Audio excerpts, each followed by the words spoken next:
कैसे legalised corruption आपके property prices मतलब रियल एस्टेट प्रॉपर्टी प्राइजेस को किस तरह से इन्फ्लेट करता है इंडिया के अंदर, आज मैं आपको ये डिटेल में बताऊं। क्योंकि अक्सर आपने देखा होगा आपके पेरेंट्स घर में ये बात आपस में करते रहते हैं कि हमने वो अपॉर्चुनिटी मिस कर दी। उस टाइम पे जो प्रॉपर्टी के रेट्स थे और अब के जो प्रॉपर्टी के रेट्स हैं उसमें बहुत मेजर डिफरेंस आ गया है। हम वो चाहते थे प्रॉपर्टी लेना लेकिन हम ले नहीं पाए। हमने बहुत कोशिश की, उस टाइम हमारे पास पैसे नहीं थे और आज वो प्रॉपर्टी की कीमत कहीं और पहुंच चुकी है। क्या वाकई में अक्सर आपके घरों में ये डिस्कशंस होते हैं? होते हैं, मैं जानता हूँ, क्योंकि हर एक मध्यम वर्ग परिवार के अंदर ये डिस्कशंस होना नॉर्मल आम सी बात है। और अगर किसी तरह से उन्होंने प्रॉपर्टी ले ली, अपने रिश्तेदारों से लोन लेके, आसपास लोन लेके, बैंक से लोन लेके या किसी तरह जमा पूंजी करके अगर वो प्रॉपर्टी उन्होंने ले ली तो उसकी कीमत अब बहुत बढ़ चुकी है। ये भी आपने सुना होगा कि उस समय जो हमने प्रॉपर्टी ली आज हमें वो फाइनेंशियल सिक्योरिटी दे रही है। तो ये चर्चा होना आम घरों में आम बात है और हर माँ बाप ये चाहता है कि मैं अपने बच्चों के लिए कोई प्रॉपर्टी छोड़ के जाऊं जिससे उनकी लाइफ सिक्योर हो, सेट करूं मैं उनको किसी भी तरह से। ये हर माँ बाप की चाहत होती है। इसीलिए माँ बाप अक्सर अपने बच्चों की बेटरमेंट के लिए, सिक्योर लाइफ होने के लिए प्रॉपर्टी खरीदते हैं और चाहते हैं बच्चों को एक एक प्रॉपर्टी ज़रूर हो। मान लीजिए 2 बच्चे हैं तो दोनों के पास कम से कम एक एक प्रॉपर्टी वो छोड़ के जाएं। ये हर घरों में होता है, कोई नई बात नहीं है। तो किस तरह से ये कॉम्प्रोमाइज़ेस करके सेव मनी की जाती है और फिर वेल्थ क्रिएशन किया जाता है, ये इंडिया के अंदर बहुत कॉमन सी बात है। और अगर हम 10-15 साल पहले तक की बात करें तो अक्सर लोग रिटायरमेंट के टाइम पर आके प्रॉपर्टी लेते थे। जब वो वर्किंग थे तो वो प्रॉपर्टी ले ही नहीं पाते थे। पूरे जीवन की कमाई जब रिटायरमेंट के टाइम पे जुड़ती थी, रिटायरमेंट के टाइम पे जो फंड रिलीज होता था उससे वो प्रॉपर्टी बाई करते थे। लेकिन अब ट्रेंड चेंज हुआ है, लोग यंग जनरेशन से भी सामने आई है और यंग जनरेशन भी प्रॉपर्टी बाई करना शुरू कर चुकी है। लेकिन एक बहुत बड़ा करप्शन है जो रियल एस्टेट में आपके पेरेंट्स को आपको प्रॉपर्टी नहीं खरीदने देता है। क्या है वो करप्शन? कैसे आपकी प्रॉपर्टी बाइंग महंगी हो जाती है, आज इस वीडियो में आपको डिटेल में बताने वाला हूँ। किस तरह आपके माँ बाप ने स्ट्रगल किया है या आप स्ट्रगल कर रहे हैं, एक ऑनेस्ट मैन स्ट्रगल कर रहा है और एक करप्ट आदमी उसको पूरी तरह से एंजॉय कर रहा है। आपकी प्रॉपर्टी के प्राइजेस को किस तरह से बढ़ाया जा रहा है, ये आज मैं आपको डिटेल में बताने वाला हूँ। जब मैंने इसको स्टडी किया तो ये जो डाटाज आए, जो इसके फैक्ट सामने आए, ये बहुत चौंकाने वाले थे। मुझे लगा आपको ये बताना चाहिए, तो इसीलिए मैंने ये डिटेल वीडियो बनाया है। अगर वीडियो पसंद आएगा आपको तो लाइक, कमेंट, शेयर ज़रूर कीजिएगा और फ्यूचर में और रेगुलर ऐसे इन्फॉर्मेटिव वीडियोस देखने के लिए इसे सब्सक्राइब ज़रूर करें। तो चलिए शुरू करते हैं और मैं आपको टाइप ऑफ करप्शंस और किस तरह से ये लीगलाइज्ड करप्शन, मैं लीगलाइज्ड इसीलिए बोल रहा हूँ क्योंकि यहाँ करप्शन को लीगल करने का तरीका भी सरकार के पास ही है। तो किस तरह से लीगलाइज्ड करप्शन प्रॉपर्टी के प्राइसेस को बढ़ाता है ये आपको मैं डिटेल में बताता हूँ। तो चलिए शुरू करते हैं। नमस्कार, मैं हूं प्रदीप मिश्रा। प्रॉपर्टी मिश्रा शो में आपका स्वागत है। यहाँ हम आपको प्रॉपर्टी और प्रॉपर्टी मार्केट की हकीकत बताते हैं। नो बकवास, डायरेक्ट काम की बात। चलिए शुरू करते हैं। सबसे पहले हम समझेंगे कि किस टाइप के करप्शंस होते हैं। करप्शन सिर्फ टैक्स इवेजन नहीं है, ब्राइबरी भी है, एम्बेजलमेंट भी है, एक्सॉर्शन, black money, blackmail, influence spreading, abuse of discretion, ये सब चीजें आपकी करप्शन में आती। साथ में फेवरेटिज्म, नेपोटिज्म और क्लाइंटेलिज्म, ये भी करप्शन का पार्ट है। रियल एस्टेट और ब्लैक मनी के बीच में चोली दामन का साथ है। जी हाँ, गवर्नमेंट के इंटरवेंशंस के बाद भी, रेगुलेटरी फ्रेमवर्क्स होने के बावजूद भी लोग रियल एस्टेट में ब्लैक मनी पार्क करते हैं। और रियल एस्टेट ट्रांजैक्शंस में ब्लैक मनी का यूज होना ही अपने आप में प्रोबेबिलिटी ऑफ टैक्स इवेजन, और मैं कहूँगा कि चूंकि हाई रेट ऑफ एप्रिसिएशन है इसके अंदर, इसीलिए लोग टैक्स बचाकर रियल एस्टेट में इन्वेस्ट करते हैं और प्रॉपर्टी की कीमत बहुत ज़्यादा बढ़ जाती है। यहाँ वैल्यूएशन की जो प्रॉब्लम है, चूंकि अर्बन लैंड और बिल्डिंग के अंदर tax evasion, capital gain tax और रिटर्न ऑफ इन्वेस्टमेंट इतना बढ़ जाता है, लोगों को लगता है कि रियल एस्टेट ही ऐसा तरीका है जहां प्रॉपर्टी के अंदर इन्वेस्टमेंट करनी चाहिए। जब मार्केट तेज चल रही होती है तो करीब 25 से 36% तक एनुअल रिटर्न यही रियल एस्टेट की मार्केट देती है। और अगर 10 साल के डाटाज की बात करें तो 9 से 10% का रिटर्न, मतलब तेजी मंदी, क्योंकि एक साइकिल होता है रियल एस्टेट, तो तेजी मंदी के साइकिल के बावजूद भी करीब करीब 9 से 10% का रिटर्न रियल एस्टेट ही देता है। इसकी सबसे बड़ी वजह भी यही है कि अर्बन एरियाज में 2% अर्बन एरियाज के अंदर करीब हिंदुस्तान की 17% पॉपुलेशन रहती है। तो जब ज़मीन की शॉर्टेज होगी, सप्लाई कम होगी, तो प्रॉपर्टी के प्राइस बढ़ेंगे। तो किस तरह से ये कोरिलेट होता है, ये हम आगे इस पे और भी डिस्कशन करेंगे। लेकिन पहले मैं अगर इसके कुछ तरीकों की बात करूं तो यहाँ पर अंडर वैल्यूएशन ऑफ प्रॉपर्टी या फार्म हाउस प्रोजेक्ट या over estimation of production cost by builders या कुछ स्पेशल डिस्काउंट्स ऑफर करके कैश पेमेंट के ऊपर, डाउन पेमेंट के ऊपर, या पॉलिसी रिलेटेड ऐसे बहुत सारे इश्यूज़ हैं जैसे कि स्टैम्प ड्यूटी है या कैपिटल गेन टैक्स है। इन कारणों से भी लोग रियल एस्टेट के अंदर ब्लैक मनी यूज़ करते हैं। कौन कौन इसके अंदर भागीदार है? Real estate developer, real estate agents और खुद करप्ट पर्सन।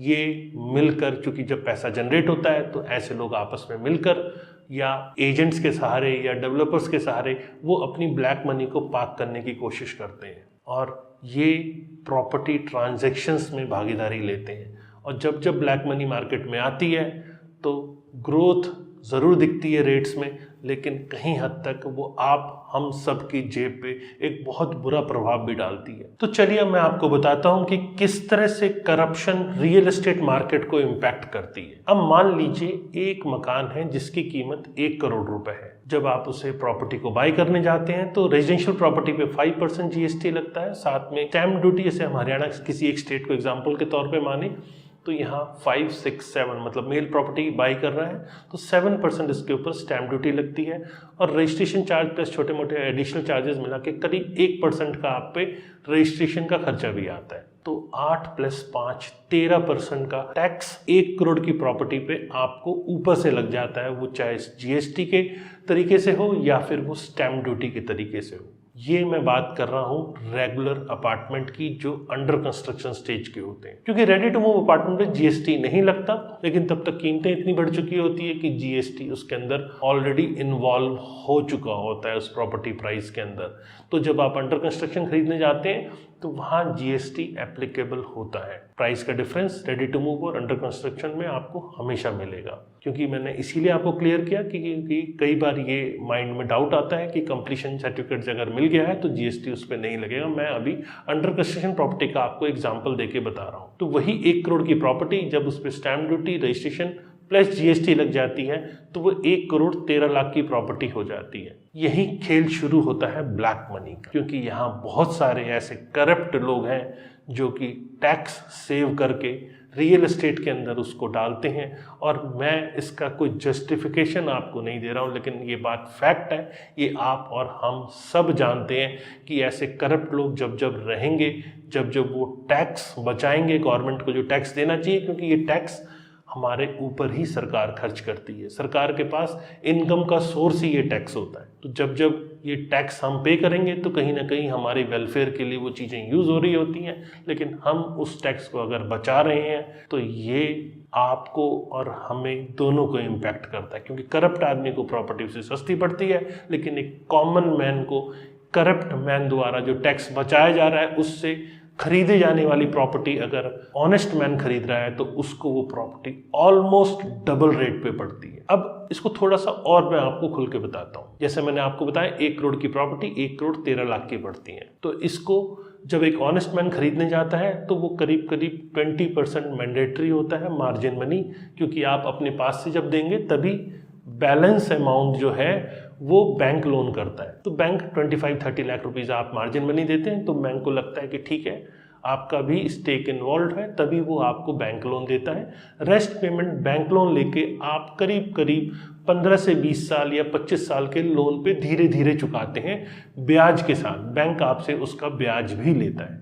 यहीं जब हम बात करते हैं करप्ट मैन की, तो उसको मैं थोड़ा सा आपको एग्जाम्पल के तौर पे कैलकुलेशन के साथ आपको समझाऊंगा, तो तब आपको थोड़ा ज़्यादा क्लैरिटी आएगी। मान लीजिए 10 करोड़ की इनकम है किसी पर्सन की, या वो बिजनेसमैन है या किसी भी टाइप के वो पर्सन है, 10 करोड़ रुपए की अगर उसकी इनकम है, तो वहाँ वो उस इनकम को बचाने के लिए एक्सपेंसेस बुक करता है, सैलरी बढ़ाता है लोगों की, इन्फ्लेटेड सैलरी दिखाता है, मशीन मेंटेनेंस या अलग अलग टाइप के जो एक्सपेंसेस हैं, फ्रॉड बिल्स देके वो अपने प्रॉफिट को रिड्यूस कर लेता है। 10 करोड़ के प्रॉफिट पे अगर आप टैक्स देखेंगे तो करीब 40% टैक्स होता है, मतलब 4 करोड़ रुपए जो है वो टैक्स की कीमत। टैक्स नहीं देना, बिल फ्रॉड लगाकर, ये भी एक करप्शन है, क्योंकि यहाँ आप 4 करोड़ रुपए जरूर बचा रहे हैं, क्योंकि 10 करोड़ आप अपना प्रॉफिट, जीरो प्रॉफिट दिखाकर 4 करोड़ रुपए सीधा सीधा बचा रहे हैं। लेकिन ये एक्सपेंसेस डालना सही तरीका नहीं है, क्योंकि यहाँ आप टैक्स बचा के इस मनी को ब्लैक में जनरेट कर रहे हैं। अब आप कहेंगे ब्लैक मनी कैसे? जी हाँ, ऐसी कोई भी चीज जिसे आप बैंक में जमा नहीं कर सकते और आप उसे कैश में लोगों को पे कर रहे हैं, दैट इज ब्लैक मनी, क्योंकि 20,000 से ऊपर की ट्रांजैक्शंस ब्लैक मनी काउंट होती है। तो अब ये प्रॉब्लम शुरू होती है यहाँ, क्योंकि जब 4 करोड़ रुपए का टैक्स आप बचा रहे हैं एज अ करप्ट पर्सन और 10 करोड़ रुपए आप अपनी इनकम को जीरो दिखा रहे हैं, तो आप इस मनी का करेंगे क्या? बैंक में तो ये जाएगी नहीं, ना आप इसे लॉकर में रख सकते हैं, तो आप क्या करेंगे? आप इसे कन्वर्ट करना अगर वाइट में चाहते हैं तो कहीं ना कहीं आपके पास रियल एस्टेट मार्केट एक बेस्ट सॉल्यूशन बन के सामने आता है। और यही करप्शन का नेक्स्ट स्टेप आता है, जो आपके और हमें जेब पे उभारी पड़ता है। अक्सर आपके पेरेंट यहीं पर आके लैक कर लेते हैं, क्योंकि करप्ट आदमी, मान लीजिए, मैं चलिए आपको एक एग्जांपल के तौर पे बताता हूँ। एक डेवलपर है जो 1-1 करोड़ के 20 मकान बना रहा है। अगर 20 मकान बना रहा है तो 1-1 करोड़ के 20 करोड़ की टोटल मकान बनते हैं। जब एक ऑनेस्ट आदमी वहां खरीदने के लिए जाता है तो वो डाउन पेमेंट, जैसे मैंने बताया, 25 से 30 लाख रुपए अपने पास से पे करता है और उसके बाद वो लोन लेता है। लेकिन वहीं अगर करप्ट आदमी खरीदने जाता है तो चूंकि उसके पास 10 करोड़ रुपए ब्लैक मनी है, तो वो वहां 20 अपार्टमेंट से 10 अपार्टमेंट खरीदने की बात करता है। वो कहता है कि मैं यहाँ 10 अपार्टमेंट खरीदना चाहता हूँ, तो वहाँ डेवलपर द्वारा उसको 10 अपार्टमेंट जब बेच दी जाते हैं तो रेस्ट अपार्टमेंट पे अक्सर डेवलपर कीमतों को बढ़ा देते हैं। उसको लगता है शायद मेरी प्रॉपर्टी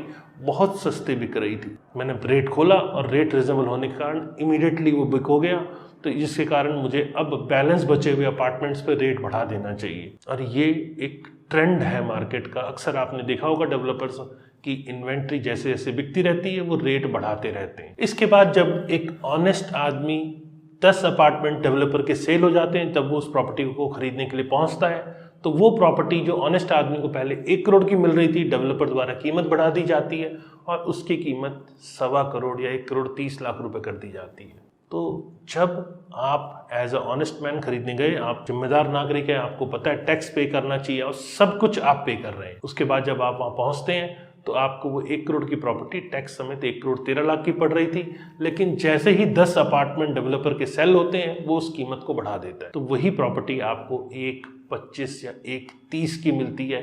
या अक्सर आपके पेरेंट्स ने ये चीज़ें देखी है या आपने ये चीज़ें देखी है कि प्रॉपर्टी की कीमत में इजाफा हो चुका होता है और आप चाह के भी उतनी कीमत नहीं ले पाते, क्योंकि 1 करोड़ के हिसाब से आप 25-30 लाख रुपए जमा करने गए, जब उसकी कीमत बढ़ के 1.25 करोड़ रुपए हो गई तो फिर आपको मार्जिन मनी, चूंकि 20-25% मार्जिन मनी देके आप लोन लेते हैं, तो यहाँ मार्जिन मनी आपको अपने पास से जो चुकानी है उसके लिए आपको और मशक्कत करनी पड़ेगी। जब आप और मशक्कत करके पहुंचेंगे तब पता चलेगा एक प्राइस रिवीजन और आ चुका है। तो ऐसे केस के अंदर प्रॉपर्टी की कीमत बढ़ती चली जाती है और एक ऑनेस्ट आदमी घर नहीं खरीद पाता है। वहीं करप्ट आदमी करीब करीब 50% डिस्काउंट पे प्रॉपर्टी खरीदता है। कैसे करप्ट आदमी 50% डिस्काउंट पे प्रॉपर्टी खरीदता है ये भी मैं आपको बताऊंगा।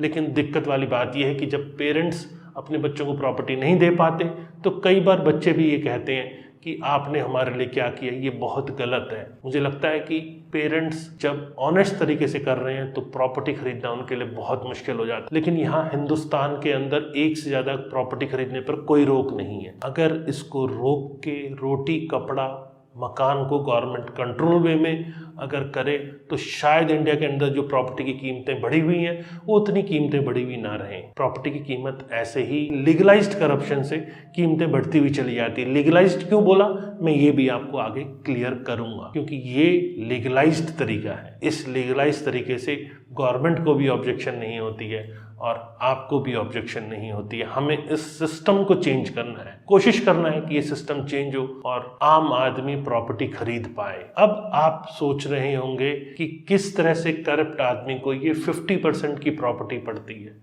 मैं आपको थोड़ा सा और समझाने की कोशिश करता हूँ। जो प्रॉपर्टी 1 करोड़ थी उसका सर्कल रेट 30% है, मतलब 30 लाख रुपए उसका सर्कल रेट है। जब वो करप्ट आदमी प्रॉपर्टी खरीदने जाता है तो वो प्रॉपर्टी सर्कल रेट पे बाय करता है, मतलब 30 लाख रुपीस की पर प्रॉपर्टी वो बाय करता है, जिसकी कीमत 1 करोड़ रुपए होनी चाहिए थी। और जैसे मैंने बताया कि 13% टैक्स लग के वो प्रॉपर्टी 1 करोड़ 13 लाख की पहुंचती थी, लेकिन 30 लाख पे जब आप टैक्स देखेंगे तो 3.9% stamp duty, registration plus GST मिला के बनेगा। तो वो प्रॉपर्टी जिस पे 13 लाख में आपको टैक्स पे करना था, वहीं 13 में से अगर हम 3.9 लाख रुपीस लेस करेंगे तो टैक्स अमाउंट आपका 9.10 लाख रुपीस सेव हो जाता है। तो यहाँ करप्ट आदमी कैश पे करके सर्कल रेट पे जब प्रॉपर्टी खरीदते हैं तो वहाँ 9.10 लाख रुपीस का टैक्स भी बचा लेते हैं। वहाँ टैक्स जो देते हैं वो 3.90 लाख का ही देते हैं। तो पहला डिस्काउंट तो ये 9.10 लाख का हो गया। दूसरा, जैसे मैंने आपको बताया 1 करोड़ के ऊपर करीब 40% का टैक्स था जो 10 करोड़ रुपए का ब्लैक मनी जनरेट किया। उसके मैं अगर 10 प्रॉपर्टी पे बात करूं तो हर प्रॉपर्टी पे करीब 40 लाख रुपए का टैक्स बेनिफिट हुआ। तो ये एक 40 लाख रुपए पहला अमाउंट। दूसरा 9.10 जो जीएसटी प्लस, मैं सिर्फ रेजिडेंशियल की बात कर रहा हूँ इसीलिए 9.10 लाख रुपीस वहाँ सेव हुए। 40 प्लस 9.10 लाख, ये दो फिगर आपको मिल गई जो 1 करोड़ पे अगर करप्ट आदमी कैश देके प्रॉपर्टी खरीद रहा है तो वो उसको डिस्काउंट मिल जाता है। यहीं पर अगर करप्ट आदमी ने टैक्स दिया होता तो उसकी 6 करोड़ की इनकम वाइट में होती है उसके पास, और 6 करोड़ की इनकम के ऊपर वो ज़्यादा से ज़्यादा 4, 5 या 6 प्रॉपर्टी पूरी खरीद पाता। अगर वो अपने एक्सपेंसेस के लिए भी कुछ पैसा रखता तो भी वो 4-5 प्रॉपर्टी से ज़्यादा नहीं खरीद पाता। तो शायद डेवलपर भी वहाँ 25% के आसपास प्रॉपर्टी प्राइस इंक्रीज नहीं करता। तो यहाँ प्राइस अगर बढ़ता भी तो 5 से 6 लाख का बढ़ता, तो आप, हम या हमारे पेरेंट्स जिन्होंने ऑनेस्टी के साथ काम किया वो प्रॉपर्टी तब भी खरीदने की कोशिश कर पाते। लेकिन ऐसा नहीं हुआ। 40% सबसे पहले 1 करोड़ के ऊपर 40 लाख के आसपास का टैक्स इवेजन हुआ, जो कि इनकम वहाँ से नहीं दिखाई गई, और उसके बाद 9.10 लाख रुपीस का GST plus stamp duty save हुआ। ये दो बड़े फिगर मिला के 49.10 लाख यहाँ करप्ट आदमी सबसे पहले इंस्टेंस पे सेव कर लेता है। उसके बाद ये जो डिफरेंस है 1 करोड़ 13 लाख में से, अगर इसे आप देखेंगे तो यहाँ पर ये रह जाता है 63,90,000 रुपीज। मतलब 1 करोड़ 13 लाख में से अगर 49.10 लाख में निकाल रहा हूँ तो 63,90,000 रुपीज इसकी कीमत रह जाती है। अब यहाँ पर एक खेल और है जो आपको समझने की जरूरत है। ब्लैक मनी तो दे दिया, ये भी समझ गया कि 30 लाख रुपीस दिखाया, चूंकि ये सर्कल रेट था। अब थोड़ा सर्कल रेट को भी आप समझिए। सर्कल रेट वह होता है जो अधिकतम मूल्य सरकार को लगता है कि इस एरिया में ये प्रिवेलिंग रेट है, उस हिसाब से इसका अधिकतम मूल्य ये होना चाहिए। सरकार उसी को सर्कल रेट कहती है। तो यहाँ पर 1 करोड़ में 70 लाख रुपीस जब करप्ट मैन कैश पे कर रहा है तो चूंकि अपफ्रंट उसे पे करना पड़ता है, तो वहाँ 12% के आसपास का अपफ्रंट डिस्काउंट भी डेवलपर से मिल जाता है, जो कि 70 लाख पे अगर मैं 12% का डिस्काउंट कैलकुलेट करूं तो करीब 8,40,000 रुपीज आता है। तो यहाँ 40 लाख प्लस 9.10 लाख प्लस 8.40 लाख, अगर हम तीनों को जोड़ देते हैं तो 57,50,000 यहाँ सेव हो जाते हैं। मतलब 1 करोड़ 13 लाख के अगेंस्ट में ये प्रॉपर्टी पड़ती है करीब 55,50,000 रुपए की। तो करप्ट आदमी को ऑलमोस्ट 50% डिस्काउंट पे ये प्रॉपर्टी पड़ती है, मतलब हाफ प्राइस पे जो एक ऑनेस्ट मैन खरीद रहा है और एक करप्ट मैन खरीद रहा है, दोनों में ये डिफरेंस होता है। और ये सिर्फ 50% डिस्काउंट रियल एस्टेट में ही लोगों को एक ऑप्शन नज़र आता है, और इससे ज़्यादा ट्रांजैक्शन जब होती हैं तो मार्केट के अंदर जो सप्लाई है वो लिमिटेड होती है, फिर वहाँ डेवलपमेंट शुरू होती है और मास्टर प्लान में जो सप्लाई आएगी उसकी एक लिमिटेशन होती है। सरकार हमेशा जब मास्टर प्लान बनाती है तो उसके अंदर ग्रुप हाउसिंग कितनी होगी, प्लॉटेड डेवलपमेंट कितना होगा, कमर्शियल कितना होगा, पब्लिक यूटिलिटी की जगह कितनी होगी, रोड कितना होगा, या police station, hospital, dispensary, STP plant जैसी तमाम चीज़ों को गवर्नमेंट प्लान करके फिर एक सेक्टर प्लान करती है। जैसे जैसे वो कंज्यूम होती जाती है सप्लाई कम होती जाती है, और जैसे जैसे सप्लाई करप्ट मैन इस टाइप की प्रॉपर्टीज में किसी एक का एग्जांपल ही दिया है, लेकिन ऐसे अगर बहुत सारे करप्ट मैन अगर प्रॉपर्टी खरीदेंगे तो ये प्रॉपर्टी के प्राइजेस कहीं और पहुंचाएंगे। सप्लाई इसी तरह से कंज्यूम होती रहेगी क्योंकि उनको प्रॉपर्टी 50% डिस्काउंट पे मिल रही है ब्लैक मनी देकर, वहीं ऑनेस्ट मैन करीब करीब 1,13,00,000 की सेम प्रॉपर्टी खरीद रहा है। तो ये एक मेजर डिफरेंस है जो रियल एस्टेट के अंदर अक्सर लोगों को ये देखने को मिलता है। अब आपके दिमाग में एक क्वेश्चन आ रहा होगा कि क्यों सर्कल रेट और मार्केट रेट में इतना डिफरेंस होता है। देखिए, ये आप सब जानते हैं कि आज के टाइम पर कोविड के बाद की अगर हम बात करें तो लोग एमिनिटीज के ऊपर फोकस बहुत कर रहे हैं, लोग हाईटेक होम की तरफ जा रहे हैं। तो वहीं पर जहां 2,000 रुपये पर स्क्वायर फीट का सर्कल रेट होना चाहिए, वहां डेवलपर एमिनिटीज चार्जेस के नाम पे, मेंटेनेंस चार्जेस के नाम पे swimming pool, gym, club house, इस तरह की तमाम चीज़ें ऐड ऑन कर लेते हैं और एक प्रोजेक्ट को 5 स्टार प्रोजेक्ट में कन्वर्ट कर देते हैं। जब 5 स्टार में कन्वर्ट कर देते हैं तो वही प्रॉपर्टी जिसका सर्कल रेट 2,000 है वो 6,000 रुपये पे बेचते हैं। जब 6,000 रुपये बेचते हैं, और हमेशा ये देखा जाता है कि 6,000 की बात करूं तो ये ट्रिपल सर्कल रेट का, तो वो मार्केट का एक ट्रेंड बन जाता है, और जब ट्रेंड बन जाता है तो उससे नीचे की ट्रांजैक्शंस नहीं होती हैं, और जब भी ट्रांजैक्शन होगी तो वो उसके ऊपर की ही होगी। और जब जब ऐसा गैप आता है, प्रॉपर्टी की कीमतें बहुत बढ़ जाती हैं, तो वो बात और है कि टाइम ही उसे ठीक करता है। उतने दिन मार्केट स्लो रहती है, इसीलिए लोग अक्सर कहते हैं कि रियल एस्टेट एक साइकिल है, कुछ दिन ऊपर जाएगा तो कुछ दिन स्टेबल भी रहेगा, डाउन जाने के चांसेस थोड़े से कम होते हैं। तो स्टेबल हो जाते हैं प्राइजेस, ये अक्सर आपने देखा होगा। लेकिन यहाँ चूंकि सर्कल रेट और मार्केट प्राइस जो डेवलपर सेल कर रहा है एमिनिटीज के नाम पे, टेक्नोलॉजी के नाम पे और लोकेशन के नाम पे, उसमें एक बहुत बड़ा डिफरेंस आ जाता है। और यहीं पर करप्ट मैन जो कि खुश होता है अपना 10 करोड़ रुपए कैश जनरेट करके, वहाँ पे वो एडजस्ट भी कर लेता है। ऑलमोस्ट 70 लाख रुपीस हर प्रॉपर्टी पे देके करीब 7 करोड़ के आसपास वो एडजस्ट भी कर लेता है, और उसकी मनी सही जगह पार्क हो जाती है, रियल एस्टेट में पार्क हो जाती है। और रियल एस्टेट जैसा मैंने बताया कि 10 साल की एवरेज की बात करें तो करीब 9 से 10% का रिटर्न दिया है, और अगर हम पिछले 4 साल की बात करें या 3 साल की बात करें तो करीब 25 से 36% का रिटर्न दिया है। तो ये अपने आप में बहुत ज़्यादा रिटर्न्स हैं। तो इसी तरह जब जब करप्ट आदमी आएंगे, प्रॉपर्टी खरीदेंगे, क्विक सेलिंग होगी, आम आदमी प्रॉपर्टी नहीं खरीद पाएगा, और वो यही सोचता रह जाएगा आखिर वो कौन लोग हैं जो ये प्रॉपर्टी खरीद रहे हैं, और किस तरह से ये लीगलाइज्ड करप्शन, चूंकि सर्कल रेट और मार्केट रेट में डिफरेंस है, तो यहाँ कैश मनी एडजस्ट होकर प्रॉपर्टी वाइट में बन जाती है आपकी। 30 लाख रुपए वाइट में आप जब प्रॉपर्टी खरीद रहे हैं तो प्रॉपर्टी की ऑनरशिप भी आपके पास है। तो ये एक लीगलाइज्ड करप्शन है जो आपको और हमें दोनों को पेन कर रहा है। क्या पेन आपको अगर ज़्यादा है तो क्या आप भी मेरी इस बात से सहमत हैं? देखिए, मेरा एक वीडियो तो नहीं इस पूरी व्यवस्था को बदल सकता, लेकिन हाँ, अगर आप और हम इस चीज़ से सजग होंगे और ज़्यादा से ज़्यादा लोगों तक ये बातें पहुंचाएंगे तो कहीं हद तक सरकार भी कोई ना कोई एक्शन लेने के लिए मजबूर हो जाएगी। सरकार को भी लगेगा कि ये रॉन्ग प्रैक्टिसेस हो रहे हैं, तो सरकार को भी उस पर कहीं ना कहीं कदम उठाना पड़ेगा। तो अगर आप मेरी इस बात से सहमत हैं तो ज़्यादा से ज़्यादा लोगों को शेयर कीजिए कि इससे ज़्यादा से ज़्यादा लोग अवेयर हो पाएँ और रियल एस्टेट में क्या पीछे चल रहा है वो भी उसको समझ पाएँ। और अगर वीडियो पसंद आया तो लाइक, कमेंट, शेयर के साथ साथ सब्सक्राइब भी ज़रूर करें, क्योंकि फ्यूचर में ऐसे बहुत सारे और इन्फॉर्मेटिव वीडियोस में लाऊंगा जिससे रियल एस्टेट समझने में आपको बहुत हेल्प मिलेगी। नमस्कार एंड जय हिंद।